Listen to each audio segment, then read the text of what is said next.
নাটোরের সিংড়ায় সহ ঢাকা শাহবাগ মোড়ে এবং বিভিন্ন জায়গা থেকে 2024 সালের এইচএসসি পরীক্ষার সময় বাড়ানোর দাবিতে বুধবার 22 মে বেলা 11:15টায় শাহবাগে মানববন্ধন করেছেন পরীক্ষার্থীরা।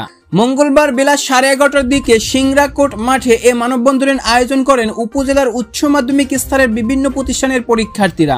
আগামী 30 জুন পরীক্ষার তারিখ পরিবর্তন করে 29 আগস্ট অথবা 31 আগস্ট করার দাবি জানানো হয়। তাদের দাবি আগের 2 বছরের তুলনায় সময় কম পাওয়ায় 2024 সালের এসএসসি পরীক্ষা 30 জুনের পরিবর্তে আগস্টের শেষের দিকে শুরু করার জন্য দাবি করেছে অনেক শিক্ষার্থী।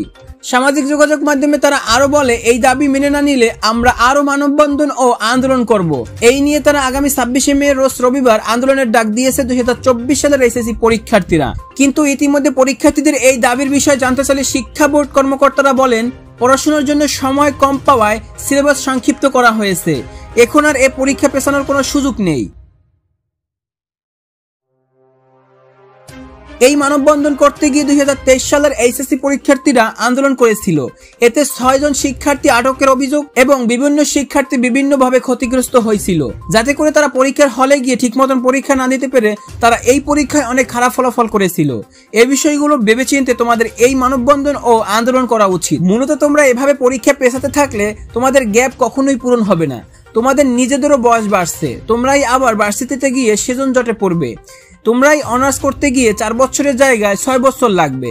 তোমাদেরই বিসিএস দিতে অনেক দেরি হবে।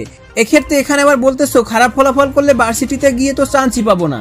দেখো, বাকি যে কয়দিন আছে এই দিনগুলো, এবং তুমি তো এর আগে একদম পড়ো নাই তা না। তোমার আগের পড়াশোনা এবং বাকি দিনগুলোর পড়াশোনা মিলিয়েও তুমি ভালো ফলাফল করতে পারবে।